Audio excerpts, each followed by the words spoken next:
Recording in progress.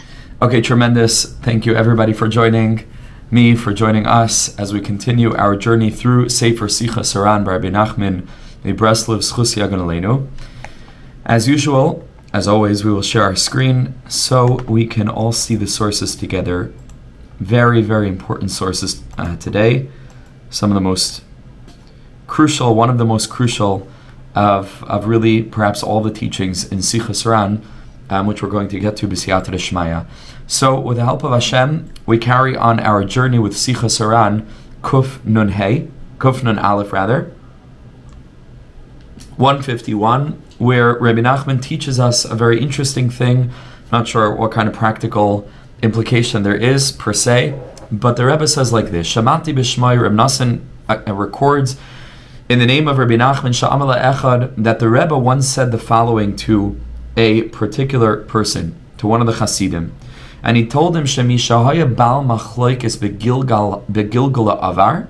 He said that a person who's been in a previous incarnation a Bal Machloikis, a person who is involved all the time in arguing and fighting with other people, as I Kishin as Galgal, when that person comes back in a reincarnated form, Nasa Itar Yad. Interesting thing. Rabbi Nachman says that person will become a lefty, a left-handed person. V'remez l'davar, and a hint to this is Ma'di'isa b'Zar Kadosh, what's brought in the Zayar, Al Koirach. About Koirach, which we just read a few parshas ago, Shuhu Bal Machloikis Deboy La'achlafa Yemina B'Smala. That Koirach wanted to swap out the left for the right and the right for the left.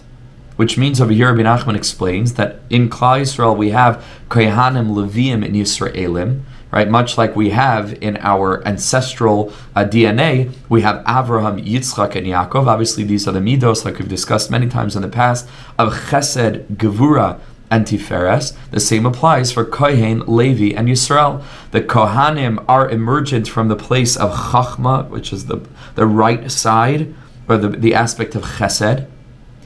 On the left, you have the Leviim, and then Yisraelim, which is the overwhelming majority of Klal Yisrael, are in the center, right? Not Leviim, not Kohanim, which are increasingly diminishing in quantity, right? So the Leviim is a larger number, and the Kohanim ultimately is a very small number of Kohanim.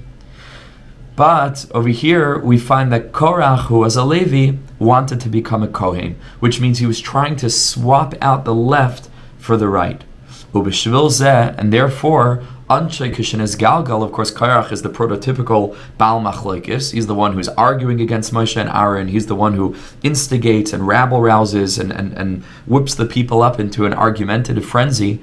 So over there you see that there's this concept of swapping the right for the left, which will result, says Rebbe Nachman, that Kishenes Galgal, when that person, Koirach, or somebody else who's of the same nature, comes back in the form of a Gilgal, Nase Iter Yad, you will become a left-handed person, Shenechlaf Etzle Smol B'Yamin, where, in reflection of what they tried to do, their right hand will be swapped for their left hand, and the left will be stronger. Just like Korach wanted to take that the right hand, which is the Kohanim, should come to the side of the Leviim, which was a swapping of the spiritual energies in the realms above. Sefer Aleph Beis. Now in Sefer Hamidos, which is the very first Sefer that Rebbe Nachman ever wrote, it was written, at least the first half of it, Chelek Aleph, before Rebbe Nachman was bar mitzvah, which was a remarkable thing, because if you look at all of the sort of like the footnotes that explain the sources for all of these very short, pithy aphorisms that Rebbe Nachman drew from the entire corpus of Torah, it's confounding the depth of knowledge of this individual. Before he was 13 years old, he had already mastered Torah Shebiksav, Torah Shebal Peh, Bavli, Yerushalmi, Midrashim, Zar Kadesh, Arizal, and you see the fluency in terms of the sources that he had amassed is just, it's miraculous. It's hard to put another word to it. It's just absolutely phenomenal. And that was the Sefer that Rebbe Nachman wrote before his bar mitzvah, known as either Sefer Hamidos or also the Sefer Ha'alef Beis, because these aphorisms follow the Aleph Beis, and there are various topics arranged according to the Aleph Beis, which are categories for many of these small sentences, teachings that Rebbe Nachman drew and mined really from within, under the surface, beyond many, many, many psukim and Mamari Chazal. So in that Sefer Amidas, the Sefer Aleph Beis Kasa Be'inin Acher, it says something slightly different, that Mishaya Shakran Begilgala Avar V'chulu Kishnes Galgan Hase Iter Yad. Over there it doesn't say that about Machloikis in Gilgal becomes a Iter Yad. Over there it says a Shakran, a person who is a liar, a person who is not a truthful person in a previous Gilgal. When they're reincarnated, this can cause for them to become a left-handed person. So what's the practical implication if a person happens to be a lefty, right? I happen not to be, but my son is, and other family members are. So what's the secret? I guess the teaching is, if reincarnation is as a result of things that we need to fix up from previous lifetimes, this ostensibly is a bit of an indicator as to what we need to fix. And so a person who's a left-handed person needs to try all the more strongly to stay away, A, from machlokes, and B, from saying untruths. These two aspects need to be focused on more strongly, apparently, by an iter yad, by a left-handed person, than by a right-handed person. A very fascinating thing. I also heard from Rav Shmuel Tepliker because Rav Shmuel Tepliker was the assistant of Rebbe Nachman on his journey to Navarich, right?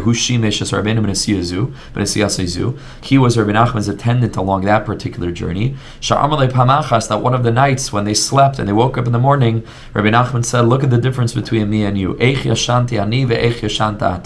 again, it's not boasting. Rebbe Nachman was just trying to say, look at the distinction. For Kinas Seifrim, like Reb Nassan expresses elsewhere in Sichos Haran, anytime Rebbe Nachman spoke about himself in this way, it was only for the purpose of inspiring, not chas v'shalom to make other people feel bad or to boost himself.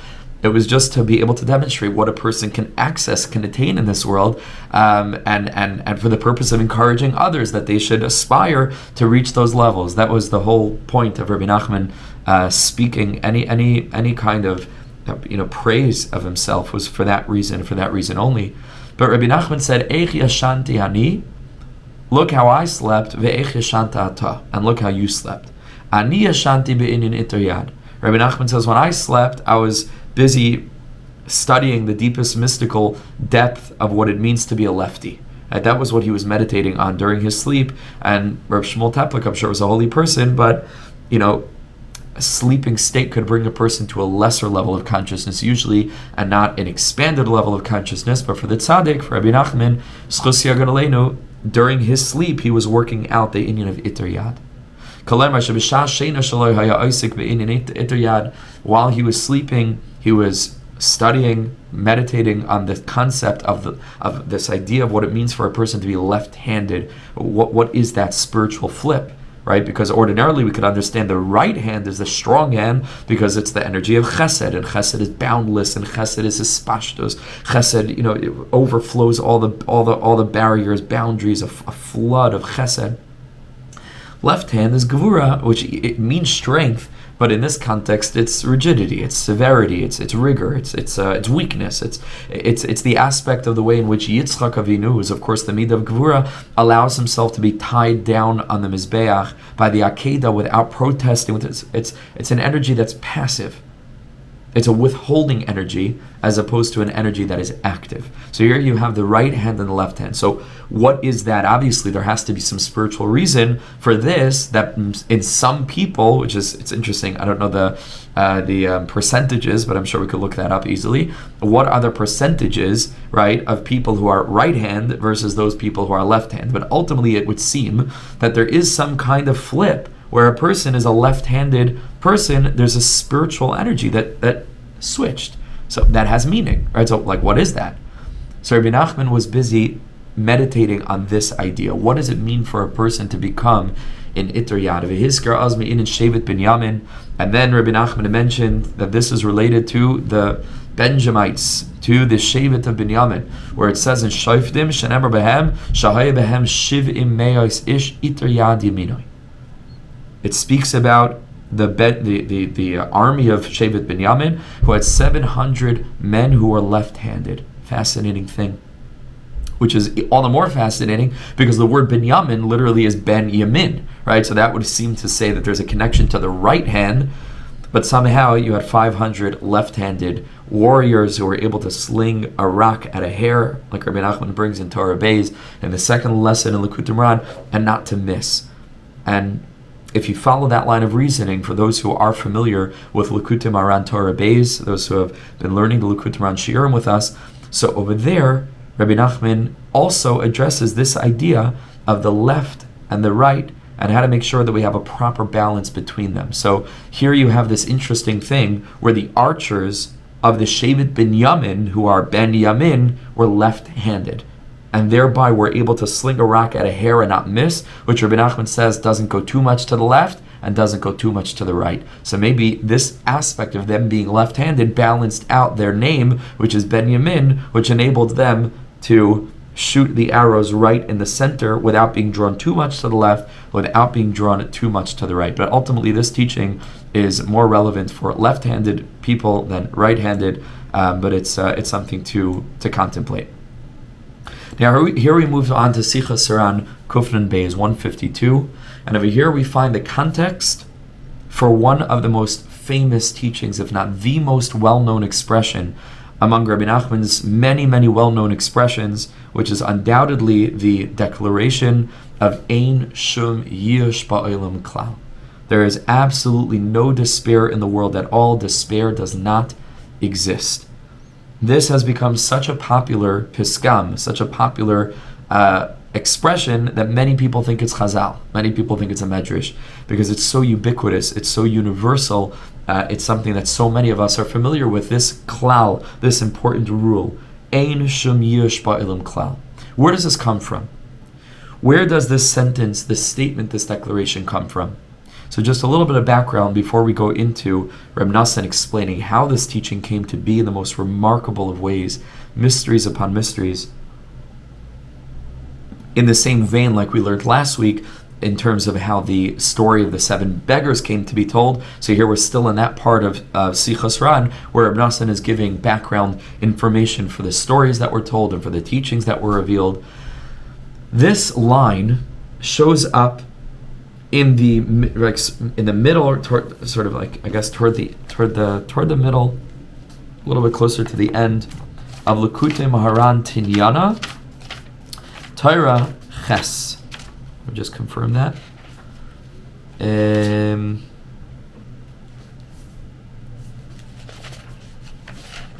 Second.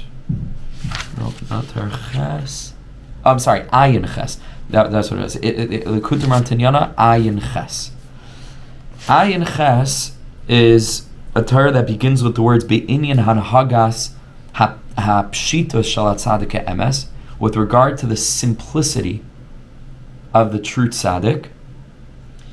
And toward the end, Rebbe Nachman has a paragraph where he begins V'haklal ki asur liya'ish atzmai.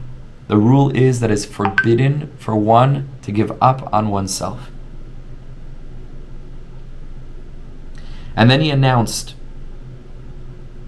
Ki ein shum yei'ush ba'olam klal. I'm just reading it to you from inside here.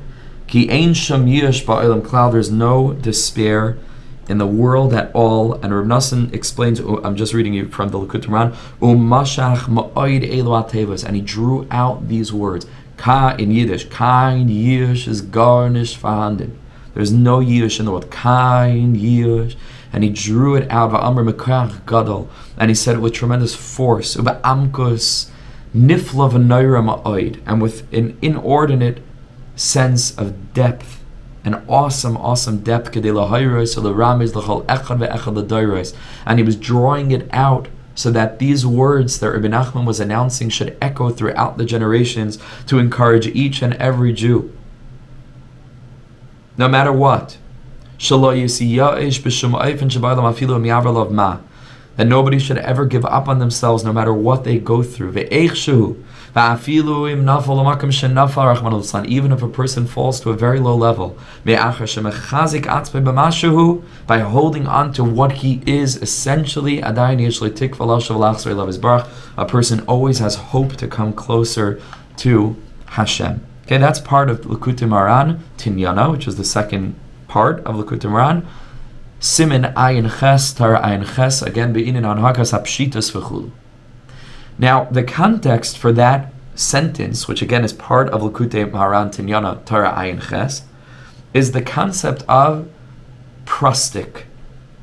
Prostic is a Yiddish word which means simple. A simpleton is called a prostic. Prost is like simple, basic, base, right? We refer to something it's not appropriate. It's not something that's dignified. It's prost, right? Prostic is a simple, base kind of person. And the Rebbe says that sometimes the tzaddik falls down in his consciousness to the level of prostic, where he loses all of his madrigas, he loses all of his hasagos, his perceptions of spiritual connection. He loses everything. And Rebbe Nachman explains over there that at those times that the tzaddik feels like he's lost all of his madrigas, the only thing that gives him strength is what's called the Oitzer Matnas Chinam, the treasury of unearned gifts, which is associated to the Derech Eretz, that's Kadma Torah, which means that we know from the Pasuk, Yom Hashishi, Chazal Darshan, what's Yom Hashishi? The sixth day. Chazal Darshan, Yom Hashishi, is a reference to the sixth day of Sivan, when the Torah was received. Because the whole world was nitlava aime. The whole world was standing, waiting for confirmation, as it were, in terms of its true existence, until the Torah was accepted. That means that until then, what was keeping the world going? Until then, says the Rebbe over there, Olam Chesed Yibane. Derech Eretz was Kadma Torah. There was just Hashem's kindness.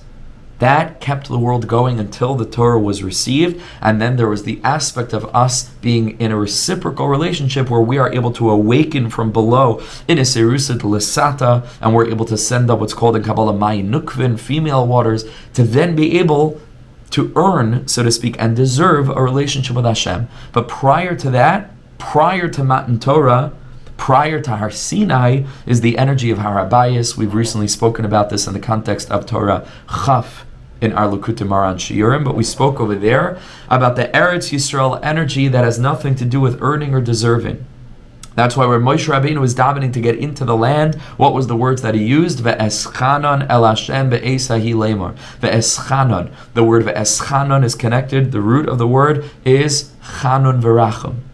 That means that Moshe Rabbeinu was trying to draw on this energy that doesn't have anything to do with earning or deserving. It's just a gift straight min hashemayim. That's also the reason, last week's parsha, of why Moshe Rabbeinu, Rabbi Nachman explains over there in Torah Chaf, why he lost access to Eretz Yisrael on account of hitting the rock. Rabbi Nachman sees Moshe Rabbeinu hitting the rock as a reference to Moshe Rabbeinu trying to take something with the energy of earning and deserving, which is an aspect of force, as opposed to receiving a gift, a free gift from Hashem, from the Oitzer Matnas Chinam, which is the whole energy of Eretz Yisrael, like we just explained. If a person is in an energy of taking on account of what one perceives is their deserving, or their having earned, or some reason that they are worthy, right, of having Eretz Yisrael, that Eretz Yisrael is taken away from them. Because it has to come from a completely different energy. Eretz Yisrael is the energy of humility, the energy of bittul. It's the energy of speaking to the rock, not hitting it by force. Therefore, Moshe Rabbeinu loses access to Eretz Yisrael. That's what Rebbe Nachman explains. And therefore, when he wants to get into Eretz Yisrael, he needs to use the word ve'eschanon, right? The whole description of Moshe Rabbeinu's prayer and the tenor and timbre of that prayer is one of unearned gift, just grace from Hashem. Oitzer Matnas Chinam. That's the aspect of the Derech Eretz that is Kadma LaTorah, because the Torah would be received, and at that point there's a whole new energy. There's an energy of earning and deserving. That's the energy of Har Sinai. But prior to Torah is Derech Eretz Kadma LaTorah. Says Rebbe Nachman, Derech Eretz is Derech Eretz Yisrael. It's a reference to Eretz Yisrael, which the whole energy is just unearned, undeserved, essential kindness from Hashem. Olam Chesed Yibana, this, that the world was created with chesed, with kindness, and that's the energy of Eretz Yisrael. And that is where the tzaddik draws his spiritual energy from in a moment of prostik, in a moment where the tzaddik falls down into lower levels. And by virtue of this, that the tzaddik in his lower level, obviously on his madrega, on his aspect of prostik, of losing, as we're going to see, all of his madregas, all of his knowledge, by virtue of the tzaddik being connected to that matnas chinam, through that, the tzaddik is able to be mechaya, able to enliven all Jews throughout the entire nation in their own relative lapses in terms of their disconnection from Torah. People need to work, people need to be busy with millions of other things. They cannot be learning Torah all the time. What sustains them then is the tzaddik's connection to the Oitzar Matnas Chinam, when the tzaddik himself loses touch with his higher madregas and falls into the aspect of prostik, falls into the aspect away from deserving, and the only thing he has left is connection to the Eretz Yisrael within, to the Derech Eretz, that's Kadam Torah, that is prior, not just that it comes before, but it's more primal, it's more primary, it's more essential than a person's connection to Torah. It's not what one does, it is who one is. And that's how the tzaddik is bringing life from that place to the whole klal. Okay, that's necessary background for this teaching in Sichos Haran, Akuf Nun Beis. So we begin. That Torah that I just sort of spoke out, most of it outside. Rebbe Nachman says sometimes the tzaddik is in an aspect of prostik, is just very, very, very low, simple, basic person. Yesh b'zahar b'lesaper. Says Rebbe Nachman, there's so much to say. How this Torah came to be revealed. But it's impossible, says Rebbe Nachman, to accurately capture in writing all that ought to be said in this regard. Rebbe Nachman says, I'll write whatever I can write. You should know. This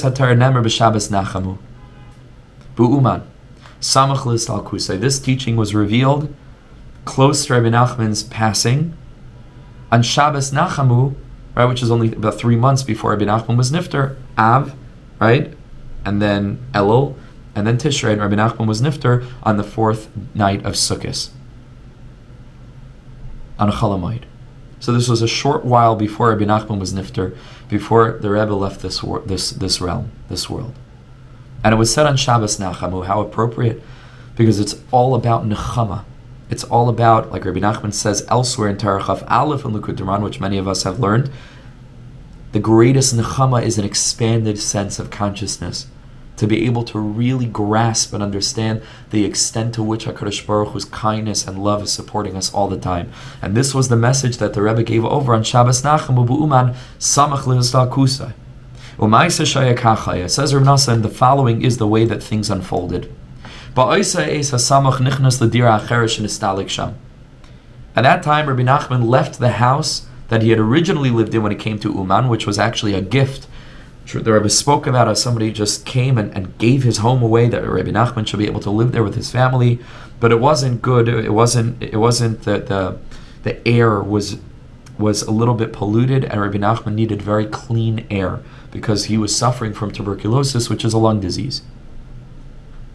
So he had to move to a different dira. Now this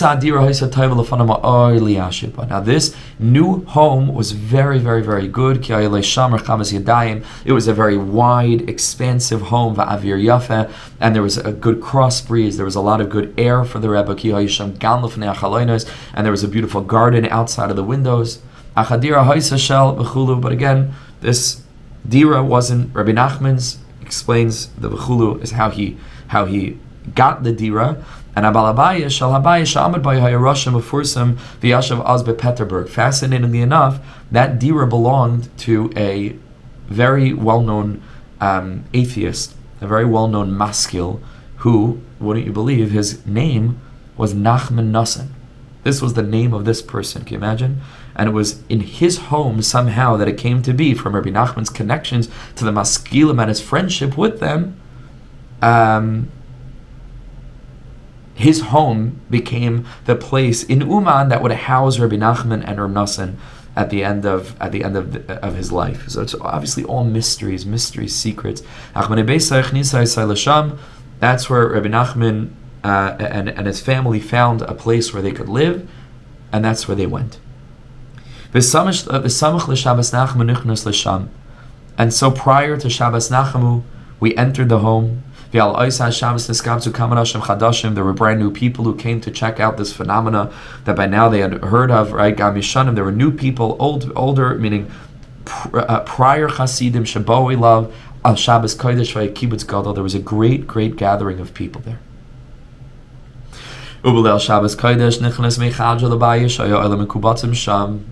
And Friday night, Rebbe Nachman came out of his cheder, out of his small room, and he came and he walked into the home, meaning the larger space where there was the suda, the meal, and everybody was there. And Rebbe Nachman was extraordinarily weak. He almost didn't have any strength to speak. So he was so weak from his sickness. And right away he made Kiddush. And after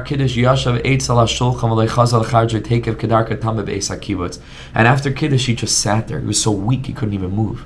So usually Rebbe Nachman says it was his minhag to make Kiddush and then quickly disappear in his room, and he was busy with what he was busy with. But over here he couldn't even move. So he just stayed there. V'yashav b'chalishes gadol, and he sat with great weakness. And he was so weak. His body was so weak, and he was so tired that he just started to speak very low and weakly. Anava Amar, and he announced and he said to the people, I'm sure it was a big crowd of people. I'm sure that it was a lot of, like, everyone was quiet and everyone was trying to listen to what the Rebbe was saying. And Anava Amar, you know what he said to them? Ma atem noisim etzli. He said, why are you traveling to me? Klal. I don't know anything at all. When I reveal Torah, then you have reason to come and travel to me and listen. But why did you come here now? I don't know anything at all.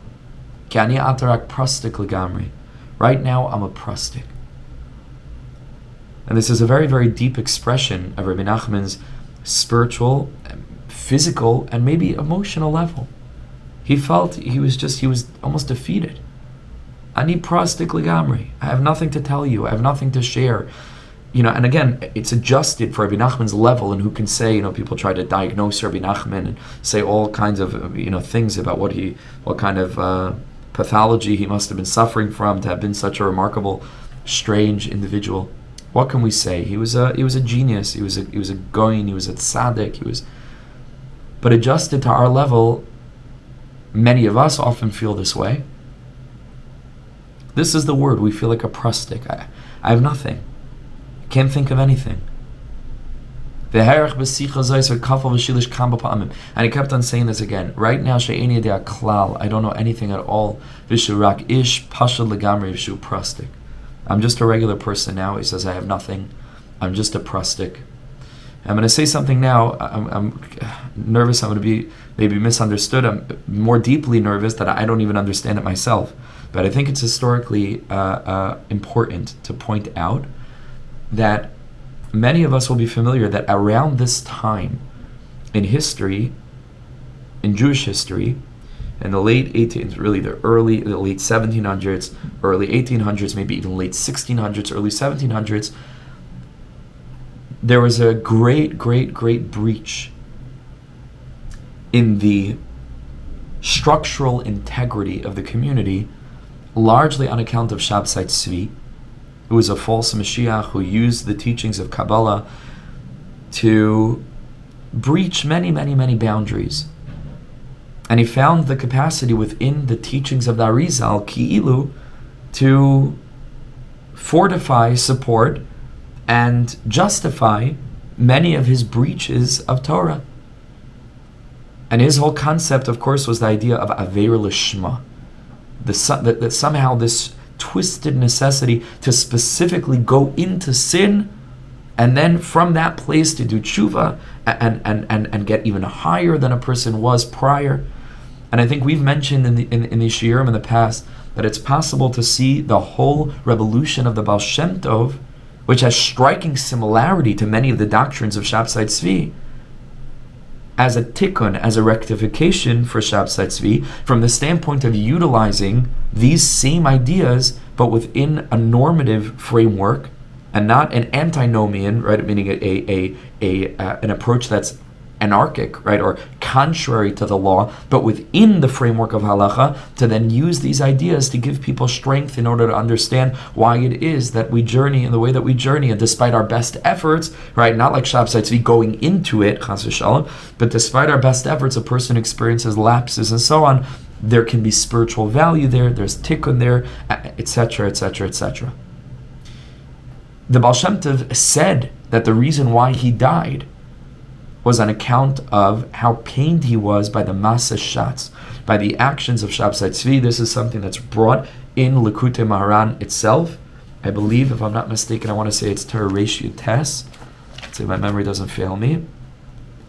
I believe that Rebbe Nachman brings from the Baal Shem Tov that this was actually the reason that the Baal Shem Tov felt that he left the world. No, it's not Reish Tes. Sorry, it's Reish Zayin. One page earlier. This is why the Baal Shem Tov left the world. Ki amar sheyistalik mimasa hashatz. Again, I'm reading to you from the Likutei Maharan. Torah Reish Zayin. Yimach shemay ki eitzel hashatz. Yimach shemay, etc., etc. He says that's why the Baal Shem Tov left the world. There were two holes in the Baal Shem Tov's heart on account of the mistaken approach of Shabtai Tzvi. So you already see that there was some kind of dialogue, as it were, obviously not in an embracing way, but in a dialectic way, where Shabtai Tzvi took things to one extreme and the Baal Shem Tov is bringing it back. Now, Shabtai Tzvi wasn't the end of that saga, because Shabtai Tzvi was succeeded by a fellow by the name of Yaakov Frank. Yaakov Frank was the primary disciple of Shabtai Tzvi. He himself was apparently a phenomenally charismatic, as well as a learned individual, who left many, many writings, many diaries, and he took whatever Shabtai Tzvi opened in terms of the breaches and made it thousands of miles deeper. And we can't even say, it's not even appropriate to say some of the things that he was doing in the name of getting close to Hashem, when chas v'shalom, breaching all barriers, not just of ritual, Torah halachic norm, but moral, ethical, sexual, etc. Terrible, terrible, terrible, terrible things. Terrible things, and this was Jacob Frank. Now, one of the interesting things is that in the writings of Jacob Frank, again and again and again and again, one word appears, and that word is prustic. And Jacob Frank said about himself again and again, "I'm a prustic. Now I'm a prustic ligamri." The same words that Rebbe Nachman's using here. I'm a prustic. Now, it's a theory. I could be totally wrong, but it seems a little bit unlikely that Rebbe Nachman would have been utilizing this very terminology with no awareness of the writings and the teachings of Jacob Frank. Again, I don't know this for a fact. I'm just telling you that historically, it would seem unlikely that this wasn't something Rebbe Nachman was familiar with. And therefore, I would go so far as to say that if the Baal Shem Tov came to rectify Shabtai Tzvi, I think there's reason to believe that Rebbe Nachman came to rectify Jacob Frank. Means Jacob Frank was a further iteration, a deepening of the mistake of Shabtai Tzvi. And here came Rebbe Nachman with all of his teachings about sexual struggle, right, which was a major focus of Rebbe Nachman, and the inyan of tshuva and the inyan of never giving up hope, which deepens the revelation of the Baal Shem Tov that was countered in a negative sense or mirrored in a dark sense by Shabsai Tzvi and after him the Frankists. So reason to believe that if the Baal Shem Tov, Rebbe Nachman's great-grandfather, was coming to counteract Shabsai Tzvi, Rebbe Nachman was coming to counteract, on the side of holiness, was coming to counteract the breaches of Jacob Frank. So I think that that's just an important historical anecdote to be aware of and to understand the context that it's not stam that he's using this terminology. But Rebbe Nachman is teaching us how to use this in a proper way. So the Herech B'Sichos Haran, Rebbe Nachman said this again and again, v'kafel v'shilish kama pa'amim, and he repeated again and again, she'eni yadei klal, v'shu rak ish pashad legamri v'shu prastik, that he is a prastik. In the same way, again, Lahavdil Elef Havdalas, that Jacob Frank the whole time in his writings is describing himself as a prastik, Rebbe Nachman says, no, I am the prastik de Kedusha. I am the holy simpleton. Va'az Amar, and then he said, Shumachayis atzmei ata rak b'meh shahoya be'eretz Yisrael. Then he said the only thing that gives him any strength is that he was in Eretz Yisrael. He kept on saying again and again, I don't know anything at all. I'm just a prastik, I'm just a simpleton. And he just kept on saying, the only thing that gives me strength is that one time I was in Eretz Yisrael. Ki yadua, as is well known about Rebbe Nachman's journey to Eretz Yisrael, where he felt that although the Baal Shem Tov was unable to enter into a katnus, to a sense of simplicity that would have enabled him to access Eretz Yisrael, maybe, again, we don't know this for sure, but maybe an aspect of the pegam of Moshe Rabbeinu hitting the rock, which is why, going back to the beginning of this shiur, Moshe Rabbeinu lost access to Eretz Yisrael. This is something similar to what Rebbe Nachman said about his great-grandfather, the Baal Shem Tov, that the reason he wasn't able to get to Eretz Yisrael is because he wasn't able to enter in to a low enough, small enough level of katnus, of smallness, of constriction, of simplicity. And Rebbe Nachman along the journey acted like a child. Bizarre stories and tales about the way that the Rebbe acted in Istanbul. He was running around with the little kids. He was playing war games. He was pretending to be like he got rid of his das legamre, and that was what enabled him to get into Eretz Yisrael, because he came through katnus. So we're here in a state of katnus, prastik, constricted consciousness. What gives Rebbe Nachman strength? That he was in Eretz Yisrael. Now, while he was discussing this, then he started to explain and expound not only that he was personally in the land of Israel, but he explains much more deeply. That was the introduction that I gave to the Sicha, that there's something called the derech shel Eretz Yisrael. There's something called that channel that enables a Jew to access the Oitzer Matnas Chinam, that's called Derech Eretz Kadma L'Torah. It's that Derech Eretz, the Olam Chesed Yibana, that supports the whole world, even when we are not deserving, meaning even before we are Makabel the Torah.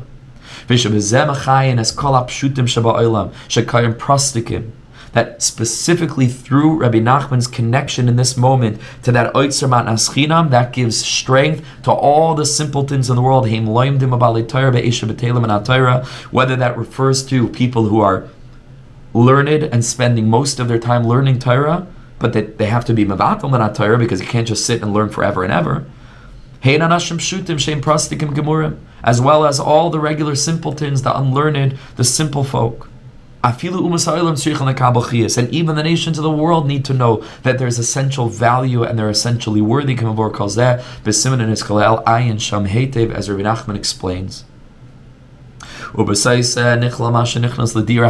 And then he incorporated, like we learned in the previous shiurim, so many times Rabbi Nachman would incorporate current events that were happening more generally in the world, or more specifically with himself, with his Hasidim, and he would bring them into the unfolding revelation of the Torah that he was teaching. So here he incorporated the element of having moved into the Dira, into having settled in Uman. He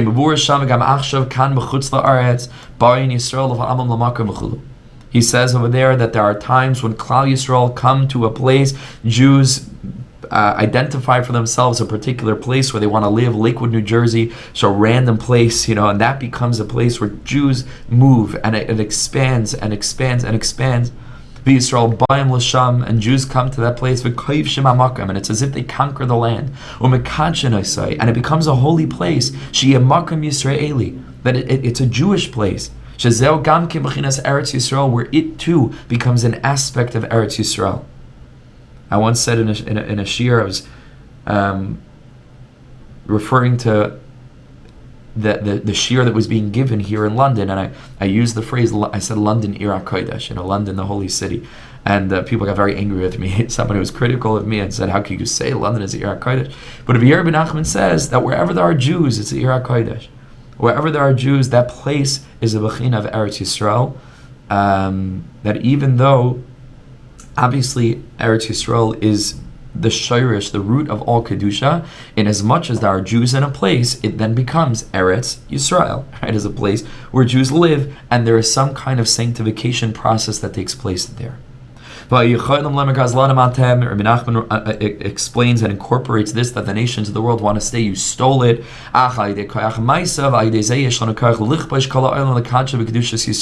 Because even though we're not deserving, which is what the nations of the world say, right? They say you stole it, meaning it was taken away from you. You don't deserve it. And what we say is that it has nothing to do with deserving. That's Eretz Yisrael, has nothing to do with deserving or not deserving. It's just we belong to it. There's nothing to say. And that's true, essentially, says Rebbe Nachman, for the whole entire world that will one day be sanctified with Kedushas Yisrael, when we serve as a light unto the nations. Kuhu Yisbarach Bara'a, Hashem created it, Ubertzayna Nitna Lahem, Ubertzayna Nat Lamehem, and Asan Alanu, and HaKadosh Baruch Hu will choose who to give it to. Kamavur Shem calls a hate, V'gama call in and Torah Zais. And Rebbe Nachman just revealed this huge Torah, which all started because the Rebbe said he doesn't know anything and he doesn't understand why people came to him, and he's not going to be teaching Torah, he has nothing to say. And you can imagine, after unfolding this remarkable lesson, Rebbe Nachman's whole mitzius, his whole emotional, spiritual, his whole state, his mood changed entirely. He became filled with joy. And he told the people, please begin to sing Azamer B'Shvachin, which is the composition of the Arizal that is supposed to be said Friday night, usually after washing. But he said over here, to sing it even before washing for the Suda. That usually he would go ahead and he would sing Azamer B'Shvachin after washing. He was so weak, he usually wouldn't even sing at all. Because he had come into such a state of joy, he said, please sing Azamer B'Shvachin immediately. And somehow Rebbe Nachman found the strength to sing together with the people as well. And then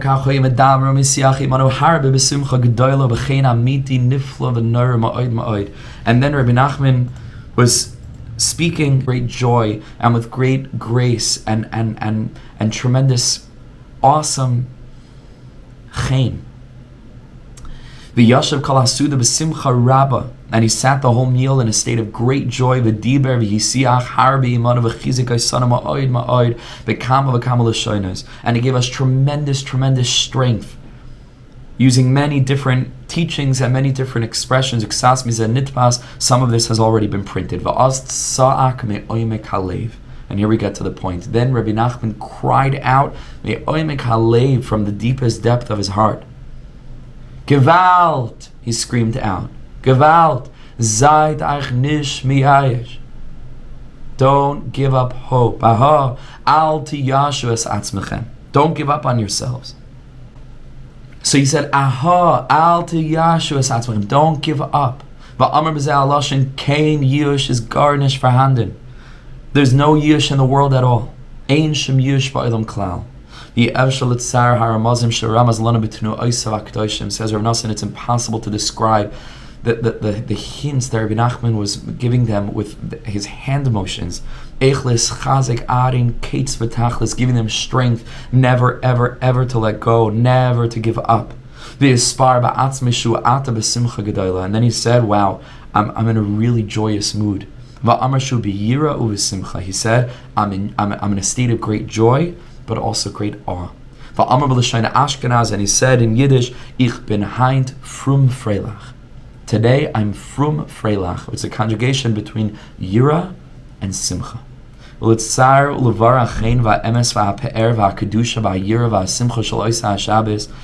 Rebbe Nachman to describe the yoifi, the beauty, and the pe'er, the splendor, kedusha, the holiness, and the yira and the simcha, the awe and the joy of that Shabbos.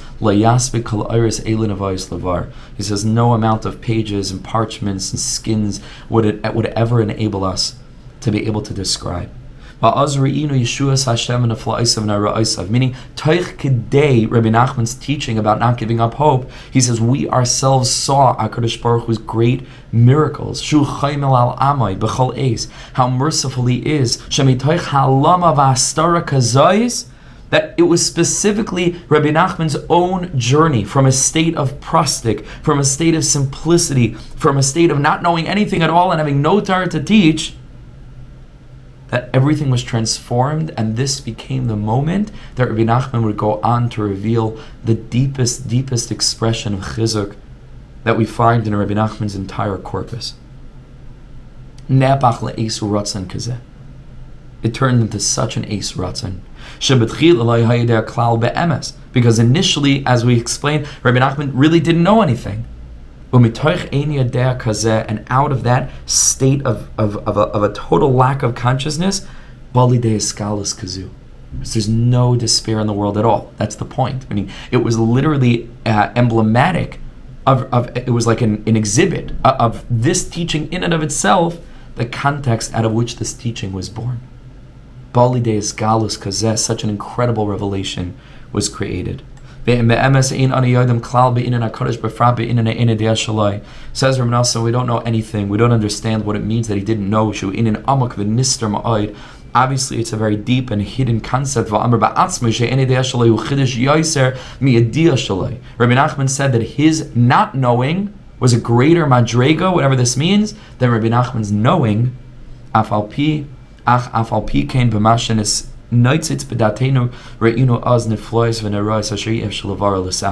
Whatever we were able to understand sparked in our minds in a way that's impossible to express, in a way that's impossible to explain.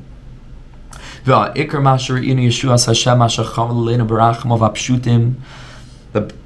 most essential level, we saw the way that HaKadosh Baruch Hu had mercy on us. And out of that experience of constriction and simsum and halama and what seemed to be despair and hopelessness, from there, HaKadosh Baruch Hu gives us so much strength and enabled Rebbe Nachman to become the channel on that Shabbos Nachamu, which is the deepest expression, of course, of the name Nachman, is Nachamu is a comforter. As kol echad ve'echad ma'yoshvim sham, every single individual received so much strength, so much encouragement.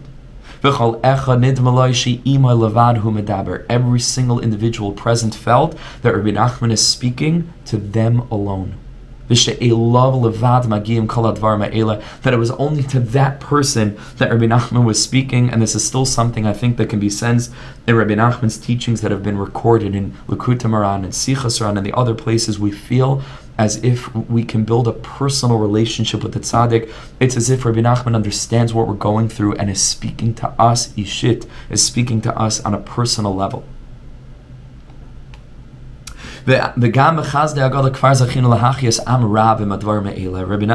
says we've been able to encourage so many people with these words that Rebbe Nachman revealed on that night, which began in a state of total lack of awareness, lack of knowledge, lack of consciousness. Everything was dark, and from there came the most encouraging words that Rebbe Nachman ever expressed.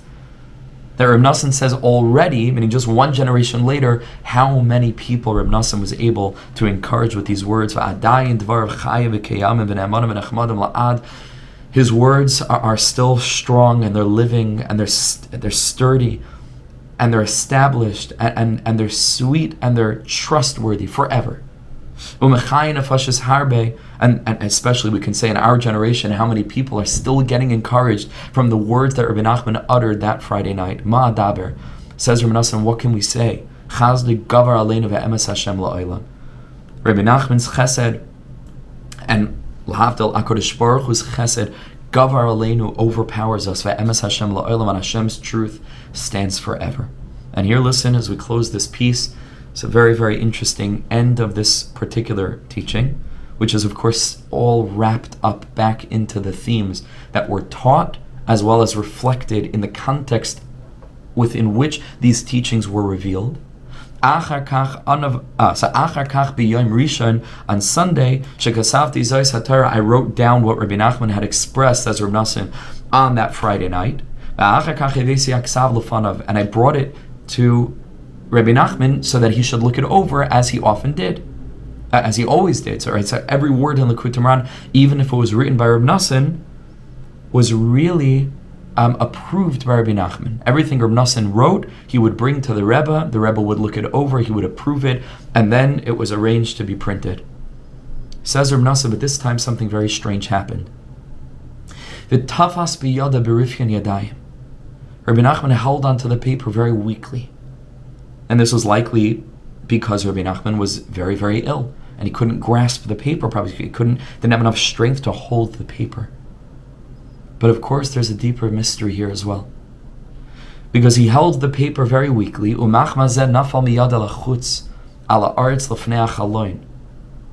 see, he said because of this, the paper fell out the window.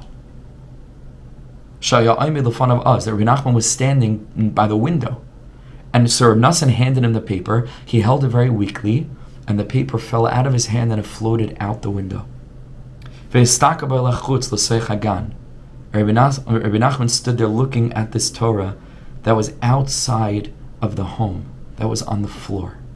You have to understand, of course, I'm sure you do, this is thematically a continuation of the general context within which this teaching was told, which was the journey, the transformation from a hopeless moment, from a moment of being outside to a moment of great revelation of Simcha and from Freilach, and the Rebbe's revelation of the most extraordinary teaching that's really, if you know, Api Kabbalah, is accessing the level of Atik Yoimin, is the Torah Atika Stima, is the most lofty, exalted revelation of HaKadosh Baruch Hu's kindness that's infinite, Chaz de Hashem, Kiloi Samnu, Kiloi Chalu Racham, of that teaching is here reflected in this, that Rebbe Nachman held this paper very weakly, it fell out of his hand, and it was laying on the floor, outside of the house, representative of the experience of so many Jews who feel like a prostic, who feel like they're on the floor, who feel like they're outside.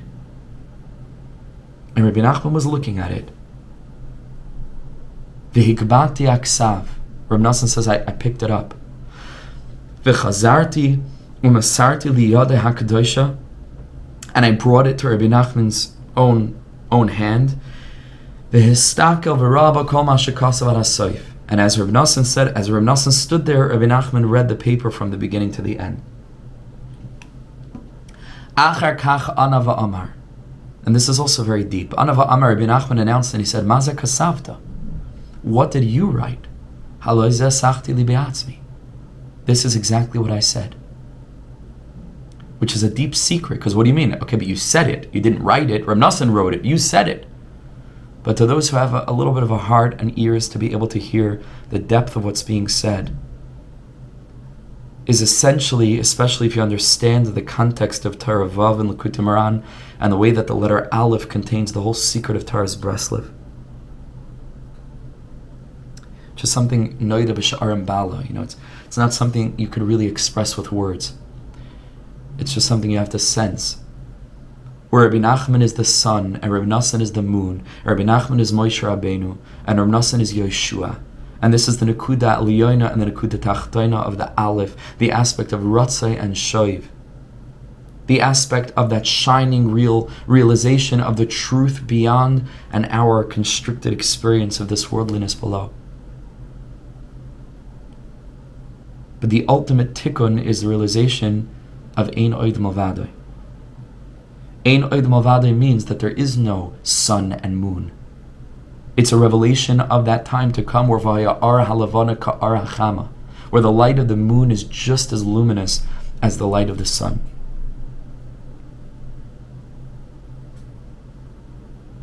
There's a realization that the shame of Yud Kei Vav Kei, that we cannot pronounce, but can be written, but we don't read it that way because the reading of it is beyond, but it can be written, is the same thing. It's the same thing as the pronouncement of it, even though this we're able to do and that we're unable to do. This is the experience of this lowly world, which is the aspect of Yehuda Tata, which is the sentence of Baruch Shem Kavod Malchus Elam Vayed, which means to live under the experience of Bechira and Tzimtzum.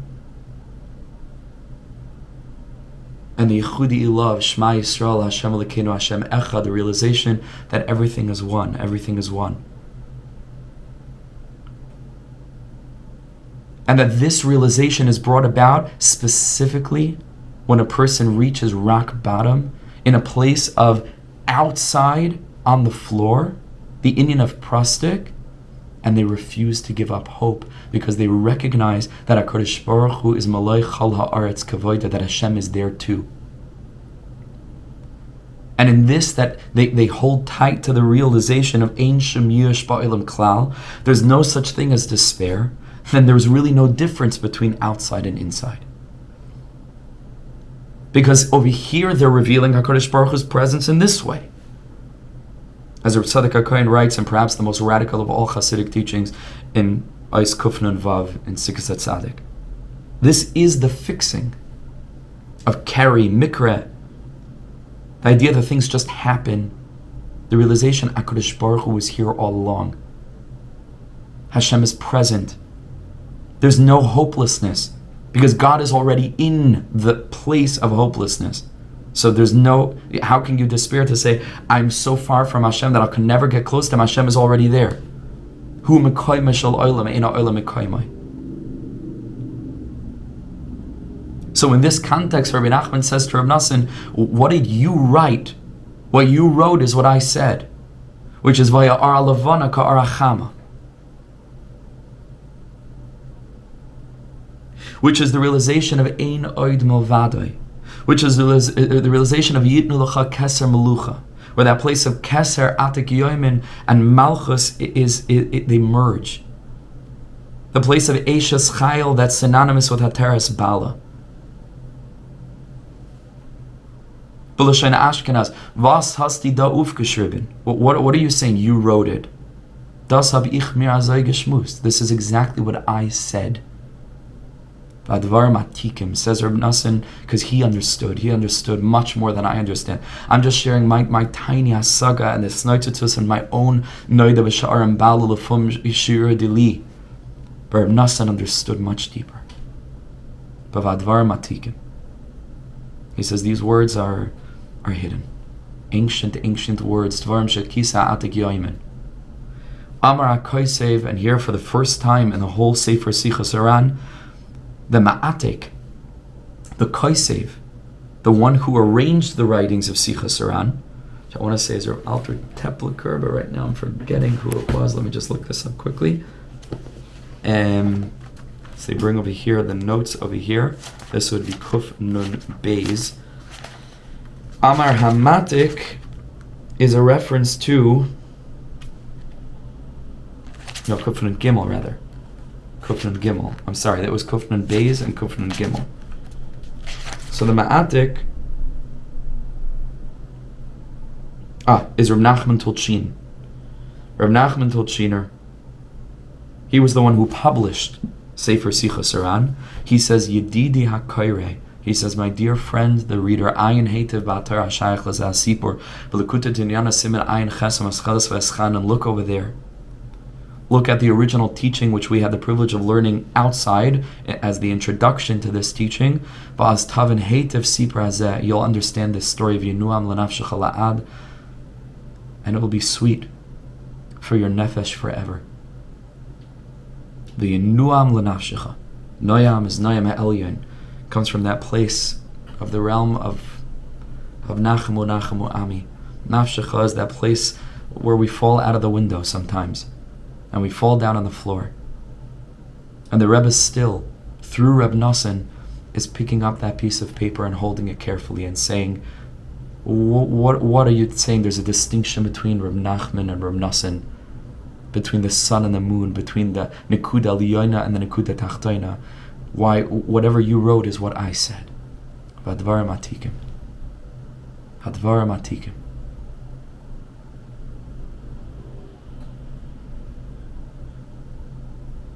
Hashem should bless us to never ever lose hope. Hashem should bless us to come to know the truth, to feel the nechama that HaKadosh Baruch Hu is sending down to the world through this tzaddik, about whom the pasuk was written, Zeh nachamenu mima'asenu umi'itzvan yedenu.